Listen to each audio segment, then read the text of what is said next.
चलिए आज हम बात करते हैं नए टॉपिक का जिसका नाम है ग्रेविटेशन यानी गुरुत्वाकर्षण। आज हम जिस टॉपिक की बात कर रहे हैं उसको हम साधारणतः हिंदी में गुरुत्वाकर्षण के नाम से जानते हैं और अंग्रेजी में ग्रेविटेशन कहते हैं। बात करें अगर संसार की तो संसार में हमें दो तरह के बल का अनुभव होता है, या तो आकर्षण का बल होता है या प्रतिकर्षण का बल होता है। या तो दो बॉडीज के बीच में फोर्स ऑफ अट्रैक्शन लगेगा या तो फोर्स ऑफ रिपल्शन लगेगा। In universe there is a force acting between the two bodies, it may be force of attraction और फोर्स ऑफ रिपल्शन। यानी किन्हीं दो वस्तुओं के बीच में या तो आकर्षण का बल लग सकता है या प्रतिकर्षण का बल लग सकता है। लेकिन जब हम बात करते हैं गुरुत्वाकर्षण बल की तो गुरुत्वाकर्षण बल सदैव आकर्षण बल होता है। यानी the force of the gravitational force is always a force of attraction. यानी जब गुरुत्वाकर्षण की बल की बात करते हैं तो गुरुत्वाकर्षण बल सदैव आकर्षण बल होता है। The gravitational force is always a force of attraction. यानी किन्हीं भी दो वस्तुओं के बीच जो कार्य करने वाला आकर्षण बल होता है उसे हम गुरुत्वाकर्षण बल कहते हैं। The force of attraction between any two particles in universe is called gravitational force. किन्हीं भी दो वस्तुओं के बीच जो लगने वाला बल है उसी का नाम गुरुत्वाकर्षण बल है। ठीक है, अगर हम बात करें उसमें से एक जो वस्तु है वो हमारी अर्थ हो जाए, एक बॉडी हमारी अर्थ हो जाए, अनदर कोई अदर बॉडी हो, तो इस समय जो ग्रेविटेशनल फोर्स होता है उसको सिंपली हम ग्रेविटेशन के नाम से जानते हैं। The force of attraction between the earth and any other body is called gravitation, या the gravitational force between the earth and any other body is called gravitational. पृथ्वी और किन्हीं अन्य वस्तुओं के बीच कार्य करने वाले गुरुत्वाकर्षण बल को ही हम गुरुत्वाकर्षण कहते हैं। अगर हम बात करें उसमें से भी जिस बल से पृथ्वी किसी वस्तु को अपनी ओर खींचती है उस बल को गुरुत्व बल कहते हैं। यानी जिस बल से, देखिए सबसे पहले बात है, जिस बल से पृथ्वी किसी वस्तु को अपनी ओर खींचती है उसे हम गुरुत्व बल कहते हैं। यानी the force by which earth attract any body towards its centre is called force of gravity. यानी जिस बल से पृथ्वी खींचती है उसे हम गुरुत्व बल कहते हैं। अगर देखा जाए तो कोई पूछेगा तो the force of attraction between any two bodies is called gravitational force. The force between the earth and any other body is called gravitation, और the force by which earth attract any body towards its center is called force of gravity। यानी किन्हीं भी दो वस्तुओं के बीच जो कार्य करने वाला आकर्षण बल होगा उसको हम गुरुत्वाकर्षण बल कहेंगे, और पृथ्वी तथा अन्य वस्तु के बीच कार्य करने वाले आकर्षण बल को सिर्फ हम गुरुत्वाकर्षण के नाम से जानते हैं। और जिस बल से पृथ्वी किसी वस्तु को खींचती है उस पर्टिकुलर बल का नाम हमने दिया है गुरुत्व बल। यानी जिस बल से पृथ्वी किसी वस्तु को अपने केंद्र की ओर खींचती है उसे हम गुरुत्व बल कहते हैं। अगर बात करें इससे संबंधित नियम की या इससे संबंधित लॉ की तो न्यूटन साहब ने एक लॉ दिया था जो ग्रेविटेशनल के रिगार्डिंग में था, उसको हम कहते हैं न्यूटन्स लॉ ऑफ ग्रेविटेशन।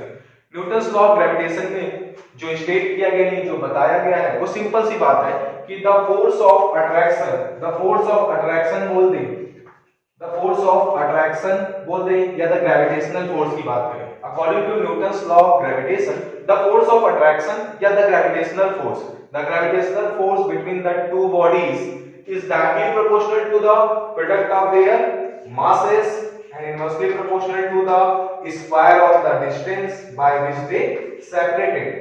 अगर बात करें कि न्यूटन साहब की स्टेटमेंट की तो न्यूटन साहब ने सिंपल सी बात कही है, according to Newton's law of gravitation the gravitational force between the two bodies is directly proportional to the product of their masses and inversely proportional to the square of the distance by which they separated।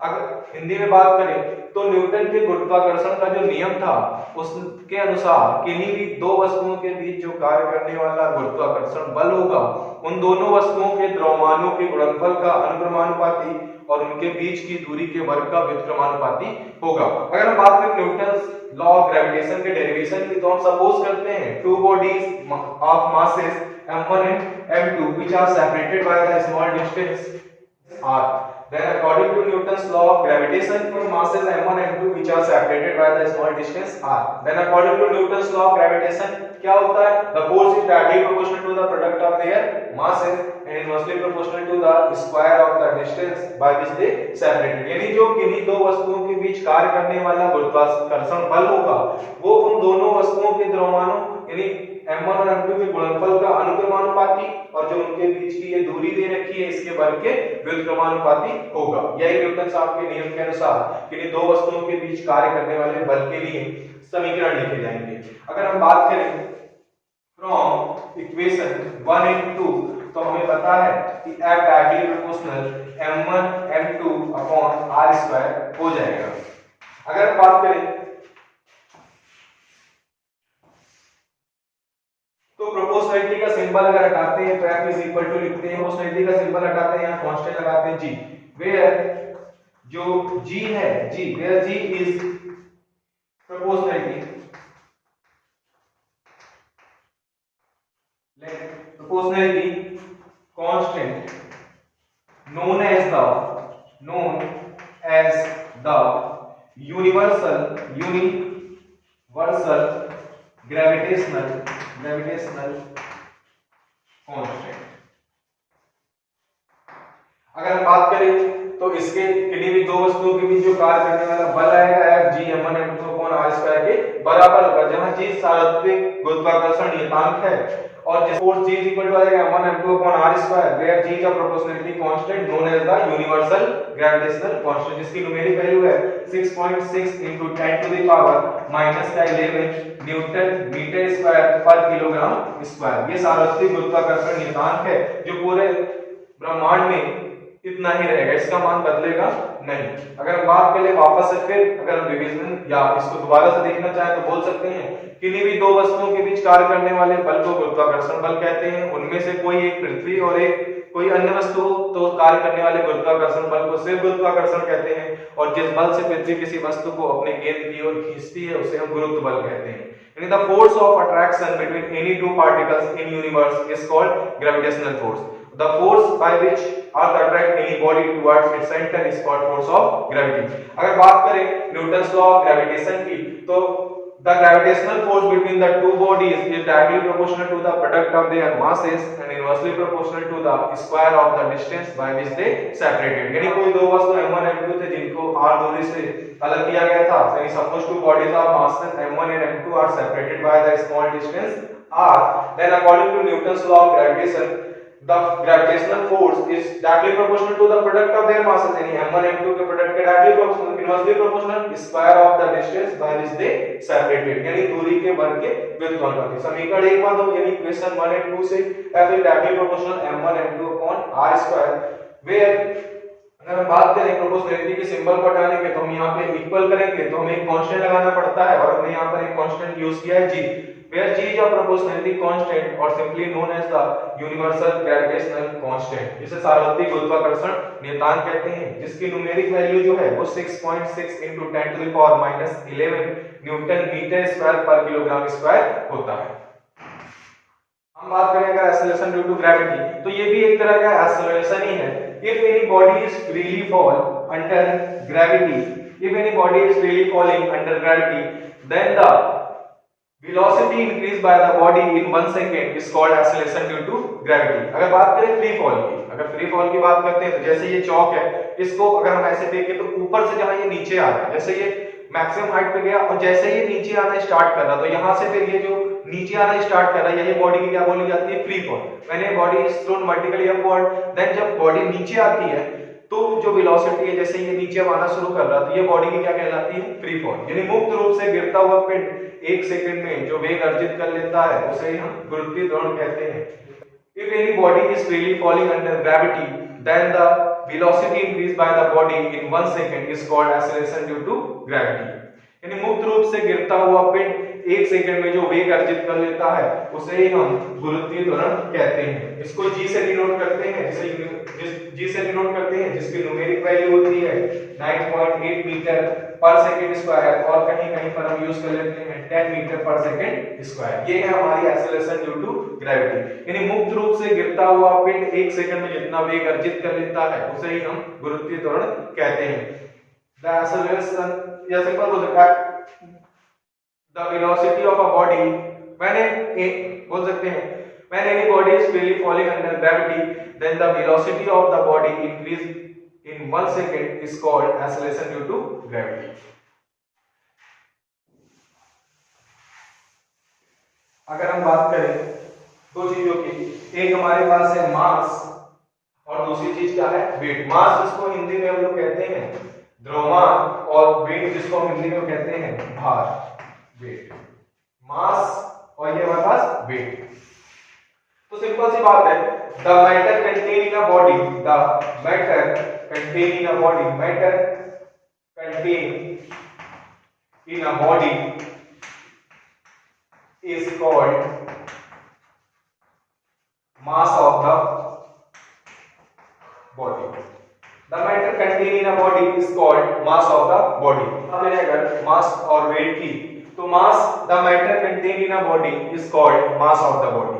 Matter मतलब अगर हम यहाँ अर्थ पे इतने बड़े दिख रहे हैं तो हम मून पे भी इतने ही बड़े दिखेंगे। यहाँ जितना मैटर हमें बनाने में लगा हुआ है, यानी सॉलिड लिक्विड गैस जितना भी हमको बनाने में यहाँ यूज हुआ है, उतना ही हमें यूज होगा इसी साइज का बनाने के लिए हमें मून पे भी। तो जो हमारा मास है वो मैटर है, यानी वो बोल सकते हैं वो अमाउंट है जो कहीं पर भी जाएगी तो चेंज नहीं होगी, यानी मास जो है वो चेंज नहीं होती है। The matter contain in a body is called मास। कोई वस्तु जितने द्रव्य से मिलकर बना होता है उसे उसका द्रव्यमान कहते हैं। द्रव्य का मतलब हम बात करें तो ठोस, द्रव और गैस। कोई वस्तु जितने द्रव्य से मिलकर बना होता है उसे उसका द्रव्यमान कहते हैं, यानी the matter contain in a body is called mass of the body. बात करें अगर वेट की, जो हम लोग हमेशा तौलते हैं अपना वेट की बात करें तो ये एक तरह का फोर्स है। The force by which earth attract any body towards its centre is called wait of the body. यानी पृथ्वी जिस बल से किसी वस्तु को अपने केंद्र की ओर खींच रही है वही उस वस्तु का भार है। The force by which earth attract any body towards its centre is called wait of the body. कोई वस्तु है जिसको पृथ्वी अपनी ओर खींच रही है, तो जिस बल से पृथ्वी उस वस्तु को अपनी ओर खींच रही है उसी बल को हम लोग क्या कह देते हैं, भार कह देते हैं। अगर बात करें वेट की, तो वेट चेंज होता है, मास चेंज नहीं होता, मास फिक्स है। वेट क्या है, अर्थ पे जितनी वेट जो है एक तरह का फोर्स है, और जो फोर्स है वो डिपेंड करेगा, सिंपल सी बात है, मास और एक्सेलरेशन ड्यू टू ग्रेविटी पे। अर्थ का जो मास है वो सेम है, मून पे जो मास है वो सेम है, बट वेट जो अर्थ पे आएगी वो mg यानी m इंटू जी के बराबर होगी। जबकि अगर बात करेंगे मून पे अपने वेट की, तो मून पर हमारा वेट क्या होगा, चेंज हो जाएगा, क्योंकि मून पे जो ग्रेविटी है वो अर्थ की ग्रेविटी का 1/6 है। इट मींस अगर हम यहाँ पे बोले कि हमारा यहाँ पे वेट 60 किलोग्राम फोर्स है, तो जो मून पे होगा वो सिंपल सी बात है हमारा 10 किलोग्राम फोर्स हो जाएगा। लेकिन जो हमारा मास है वो चेंज नहीं होगा, मास उतना ही होगा जितना हमारा अर्थ पे है और जितना हमारा मून पे है। तो अगर हम बात करें यूनिट की, तो यूनिट ऑफ मास जो होता है वो किलोग्राम होता है, केजी होता है और ग्राम होता है। यूनिट ऑफ मास किलोग्राम और ग्राम होता है। जबकि फोर्स की यूनिट की बात करें, हमने कहा फोर्स क्या या वेट क्या है, the force by which earth attract, ना फोर्स भाई मान लो अगर m मास की बॉडी है तो हमेशा इस पे जो वेट ऐड करता है mg डाउनवर्ड, ये क्या है, फोर्स है। F बराबर भी हमने हमें पढ़ रखा है, और a की जगह यहां आ जाएगा एक्सेलरेशन ड्यू टू ग्रेविटी, यानी w बराबर क्या हो जाएगा, mg। The force by which earth attract any body towards its centre is called wait of the body. अगर हम बात करें वेट की, तो जिस बल से पृथ्वी किसी वस्तु को अपने केंद्र की ओर खींचती है उसे भार कहते हैं, और w बराबर mg हो जाएगा। यानी जो भार है ये एक तरह का फोर्स है, वेट एक तरह का फोर्स है। तो इसकी यूनिट जो है, यूनिट अगर हम बात करें तो इसकी यूनिट होती है न्यूटन एंड डाइन। इसके अलावा इसके दो और यूनिट होते हैं, वो क्या होता है, एक यूनिट होती है इसकी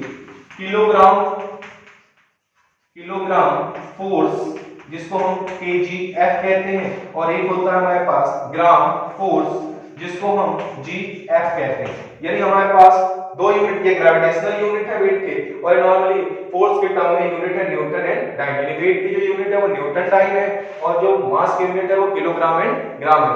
बट यूनिट दो और भी है वेट के, वो क्या है, kilogram force and gram force.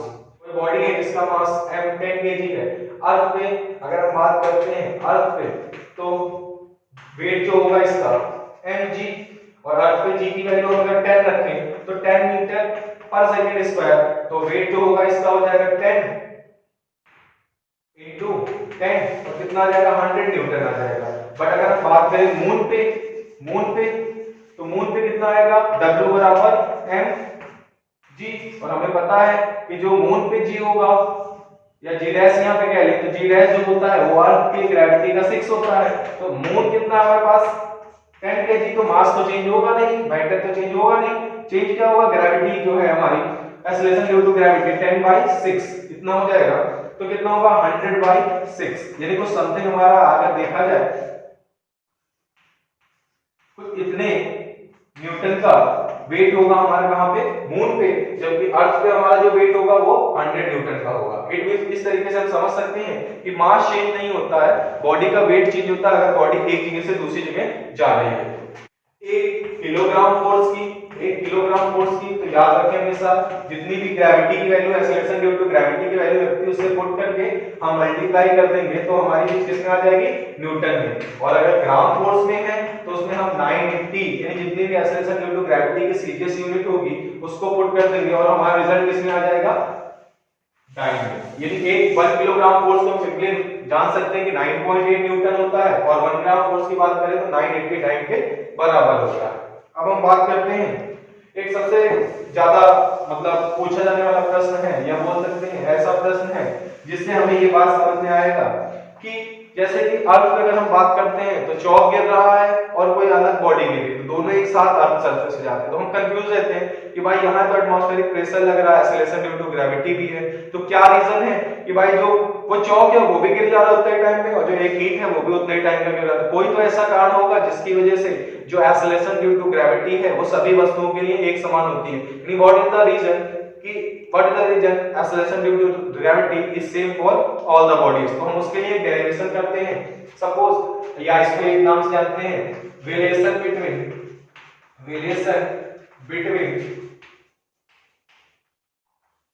Capital G and small ji.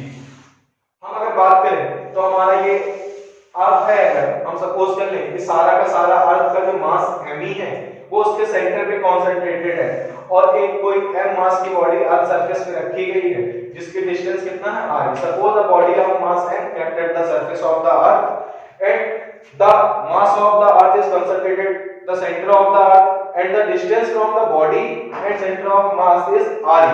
Then अगर हम बात करें वेट ऑफ द बॉडी की, वेट ऑफ द बॉडी तो F बराबर हो जाएगा W mg where G acceleration due to gravity है। यानी जो M मास की बॉडी R सरफेस पे रखी है उसका जो वेट होगा W वो mg के इक्वल होगा। हमें पता है फोर्स है एक तरह का, वेट भी एक तरह की फोर्स है। और हमें अगर देखा जाए इन दोनों बॉडीज के बीच ग्रेविटेशनल फोर्स जो है F वो किसके बराबर हो जाएगा, GMEM अपॉन में RE स्क्वायर। यानी जो ग्रेविटेशनल फोर्स F है वो GMEM अपॉन RE स्क्वायर के इक्वल होगा।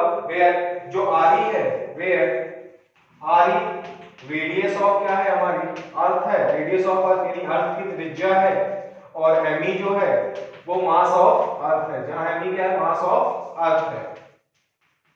तो अगर हम बात करें तो ये इक्वेशन हमारा 2 है। क्योंकि दोनों फोर्सेस या यानी wait of the body gravitational force इन्हीं टू बॉडीज के बीच में लग रही है, इस पे लगने वाला जो फोर्स है वो wait of the body mg है, ग्रेविटेशनल जो फोर्स F है वो GME अपॉन RE स्क्वायर के इक्वल है। क्योंकि बोथ फोर्सेस एक ही बॉडीज पे एक्ट कर रहे हैं, सो फ्रॉम इक्वेशन 1 and 2 तब समीकरण 1 व 2 से अगर हम बात करें देन इक्वेशन 1 and 2 जो उस वस्तु का भार है और जो उस पर कार्य करने वाला न्यूटन के नियम के अनुसार गुरुत्वाकर्षण बल F है वो GME अपॉन RE स्क्वायर है। एक ही वस्तु पर दोनों बल कार्य कर रहे हैं, अतः समीकरण 1 2 से देखें अगर तो mg इज इक्वल टू क्या हो जाएगा, GMEM अपॉन में RE स्क्वायर।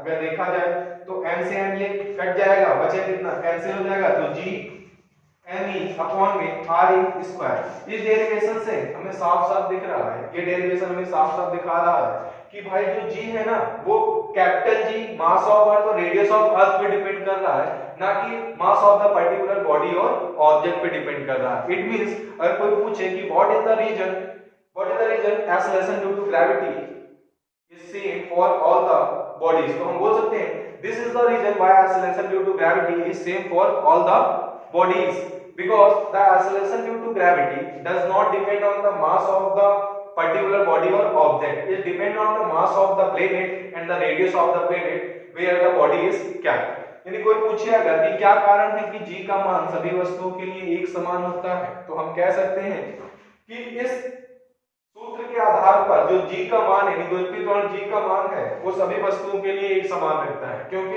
इस सूत्र में इस फॉर्मूले में कहीं पर भी किसी वस्तु विशेष का द्रव्यमान नहीं आया है। इस फॉर्मूले के अकॉर्डिंग किसी वस्तु का जो गुरुत्वीय त्वरण है वो पृथ्वी के द्रव्यमान और पृथ्वी की त्रिज्या पर निर्भर करता है। या ये भी हम कह सकते हैं कि जो पृथ्वी त्वरण है, जिस ग्रह पे कोई वस्तु रखा है उस ग्रह के द्रव्यमान और उस ग्रह की त्रिज्या पर निर्भर करता है। यही वो डेरिवेशन है जिसकी सहायता से हम बता सकते हैं कि जो g का मान है वो सभी वस्तुओं के लिए एक समान होता है। This is the reason acceleration due to gravity is same for all the bodies.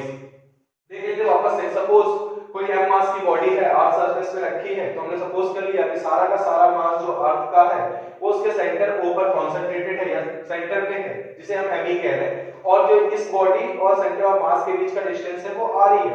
जब भी कोई वस्तु पृथ्वी के ऊपर रखी होगी, फिर पृथ्वी पर रखी होगी, तो उस पर एक बल कार्य करेगा जिसे उसका भार कहते हैं, जो mg के इक्वल है।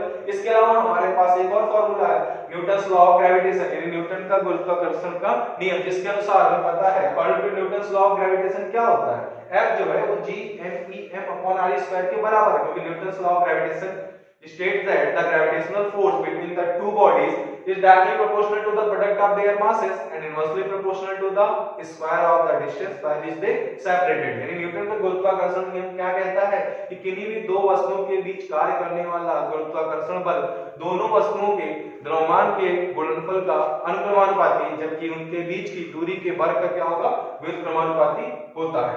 अब हम बात करें अगर, तो me जो है हमारा अर्थ का मास है, यानी मास ऑफ अर्थ, यानी पृथ्वी का द्रव्यमान है, आधी पृथ्वी की त्रिज्या यानी रेडियस ऑफ अर्थ है। सो अगर हम बात करें इक्वेशन 1 एंड 2 की, तो दोनों सेम बॉडीज के लिए है। सो mg g_me/r², m से m कैंसिल हो जाएगा, तो g आ जाएगा हमारे पास g_me/r²। It means the acceleration due to gravity does not depend on the mass of the particular body और ऑब्जेक्ट। जो गुरुत्वीय त्वरण g का मान है वो किसी वस्तु विशेष के द्रव्यमान पर निर्भर नहीं करता है।